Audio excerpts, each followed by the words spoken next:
Because it says in Isaiah 64 in verse 6. యెషయా గ్రంథం 64 అధ్యాయం 6వ వచనం. Isaiah 64 verse 6 says, our righteousness is like filthy rags in God's eyes. మా నీతి క్రియలన్నీ దేవుని దృష్టిలో మురికి గుడ్డ వలె నాయను. Not our bad deeds. I mean, our bad deeds being like filthy rags is understandable. మన చెడ్డ కార్యములు దేవుని దృష్టిలో మురికి గుడ్డలు అంటే దాన్ని అర్థం చేసుకోవచ్చు. But our righteousness is like filthy rags. కానీ మన నీతి క్రియలు దేవుని దృష్టిలో మురికి గుడ్డలు. Isaiah 64:6. That means all the good things we have done, when we bring them before God, is equivalent to filthy rags. యెషయా 64:6లో. కాబట్టి మనం చేసిన నీతి క్రియలతో మనం దేవుని దగ్గరికి వచ్చినట్లయితే అవి దేవుని దృష్టిలో మురికి గుడ్డ వలె ఉంటాయి. Because it could have been done with the wrong motive for our own glory. ఎందుకంటే అవి తప్పుడు ఉద్దేశంతో మనం చేసి ఉండొచ్చు, మన సొంత మహిమ కోసం.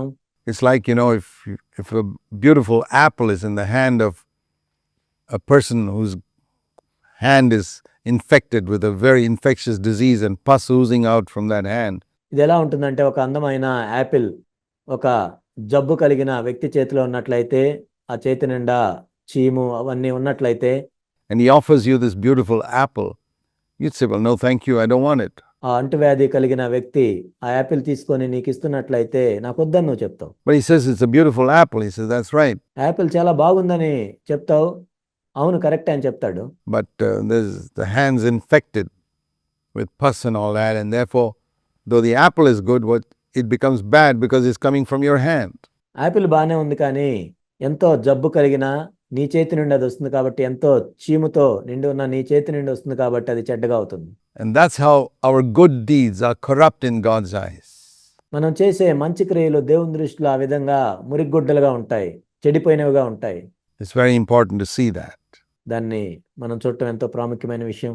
And though we may look as if it looks pretty clean, like this man felt, I'm dressed pretty neatly, I'm not like these other fellas. చూడటానికి అదేదో బాగున్నట్లు కనిపించిన ఈ వ్యక్తి అనుకున్నాడు నేను ఎంతో శుభ్రంగా కనబడుతున్నాను, వీళ్ళ వాళ్ళే మురిగొడ్లు వేసుకోలేదు అన్నట్లుగా ఉంటుంది. Who are living in sin. That's right. వాళ్ళ వాళ్ళే నేను పాపంలో జీవించట్లేదు అని అనుకోవచ్చు. But there's filth in our nature, and that corrupts even the good deeds that we do. అది కరెక్టే, కానీ మన స్వభావంలోనే ఎంతో మురికి అనేది ఉంటుంది. కాబట్టి మనం చేసే మంచి పనులను కూడా అవి చెడ్డగా మారేటట్లు స్వభావం చేస్తుంది. And that's why it's very difficult for those who are externally righteous to see the need of a savior. కాబట్టి బాహ్య సంబంధంగా నీతిమంతులుగా ఉండేవాళ్ళు రక్షకుడిని కనుక్కోవటం చాలా చాలా కష్టం. They think, I'm all right as I am. నేను ఉన్నట్లుగానే బానే ఉన్నాను కదా అనుకుంటాడు. Why do I need a savior? అసలు నాకు రక్షకుడు ఎందుకు? Well, everyone needs a savior. Romans chapter 1 and chapter 2. రోమీయులకు రాసిన పత్రిక 1-2 అధ్యాయాల్లో మనం చూసినట్లయితే ప్రతి ఒక్కరికి రక్షకుడు అవసరం. Are dealing with two types of sinners. Romans 1 is dealing with the godless sinner.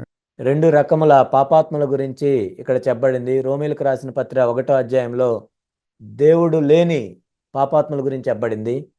And Romans 2 is dealing with the righteous sinner. రోమీయులకు రాసిన పత్రిక 2వ అధ్యాయం ఏంటంటే నీతిమంతులైన పాపాత్ముల గురించి చెప్పబడింది. The one who's the religious sinner, let's say. ఇంకో విధంగా చెప్పాలంటే మత సంబంధమైన పాపాత్ముల గురించి చెప్పబడింది. And both, it says in Romans 3, are guilty, and both need to be justified to be clothed. రోమీయులకు రాసిన పత్రిక 3వ అధ్యాయంలో ఏం చెప్పబడిందంటే ఈ 2 రకాల వారు కూడా అపరాధంలోనే ఉన్నారు. ఈ 2 రకాల వాళ్ళు కూడా ప్రభు చేత నీతిమంతులుగా తీర్చబడాల్సిన అవసరం ఉంది. With the righteousness, that's the practical application of this parable. క్రీస్తు యొక్క నీతితో వాళ్ళు నీతిమంతులుగా తీర్చబడాల్సిన అవసరం ఉంది. ఈ ఉపమానం యొక్క ఆచరణాత్మకమైన వివరణ ఇది.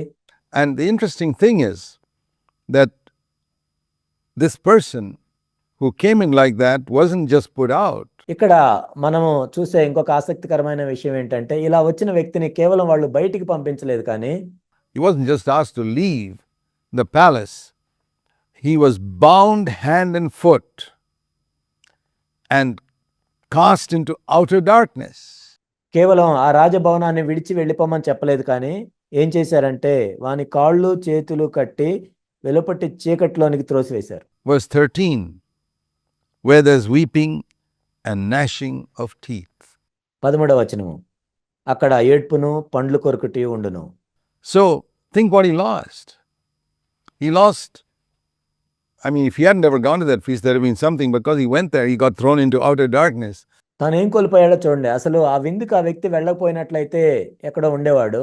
కానీ ఆ విందుకు ఆ విధంగా వెళ్ళినందుకు ఆయన చీకట్లో త్రోసివేయబడ్డాడు. So the Lord was saying that the self-righteous people in the church are the ones who are going to be thrown out. ఇక్కడ యేసుక్రీస్తు ప్రభువారు ఏం చెప్తున్నారంటే సంఘంలో ఉన్న స్వనీతి పరులే వాళ్ళు తోసివేయబడతారు. People can come into the church and sit there for many years, సంఘంలోకి వచ్చి అనేక సంవత్సరాల నుండి కూర్చుంటారు కొంతమంది.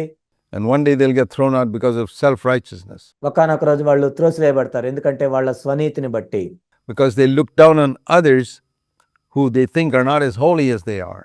ఎందుకంటే మిగిలిన వాళ్ళు నా అంత పరిశుద్ధులుగా లేరు అని వాళ్ళని తక్కువగా చూస్తుంటారు. And they are proud of their own righteousness. That's the message in this parable. వాళ్ళ స్వనీతిని బట్టి వాళ్ళు అతిశయిస్తుంటారు, గర్విస్తూ ఉంటారు. ఈ ఉపమానంలోని భావం ఇదే. And then Jesus concludes by saying, many are called, but a few are chosen. ఆ తర్వాత యేసుక్రీస్తు ప్రభువారు ఏ విధంగా ముగించారు అంటే, కాగా పిలువబడిన వారు అనేకులు, ఏర్పరచబడిన వారు కొందరే. It's not that God arbitrarily chooses some out of the many who are called, not at all. దేవుడే ఏదో కొంతమందిని ఏర్పరచుకొని పిలవటం కాదు, అలా పిలవడు. There's no partiality with God. దేవునితో ఎటువంటి పక్షపాతం ఉండదు. But the fact remains that among the many who are called, only a few are chosen because only a few respond. అనేక మంది పిలువబడినా కానీ కొంతమంది ఏర్పరచబడిన వారు ఎందుకుంటారు అంటే, వాళ్ళు కొంతమంది మాత్రమే దానికి స్పందిస్తారు. And say, Lord, there's nothing good in my righteousness. ప్రభువా, నా నీతిలో ఎటువంటి మంచి లేదు ప్రభువా అని వాళ్ళు స్పందిస్తారు. I want all of you. So there's a very strong message that comes through in this parable. అయితే మీరందరూ నాకు కావాలి అని ప్రభు చెప్తారు. ఈ ఉపమానం నుండి ఎంతో బలమైన సందేశాన్ని మనం తీసుకోవచ్చు.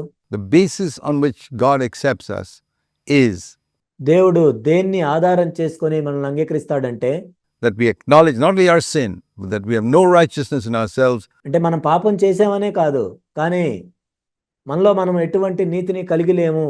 and that Christ himself is our righteousness. క్రీస్తు మాత్రమే మన నీతిగా ఉన్నాడు అని మనం ఒప్పుకున్నాము.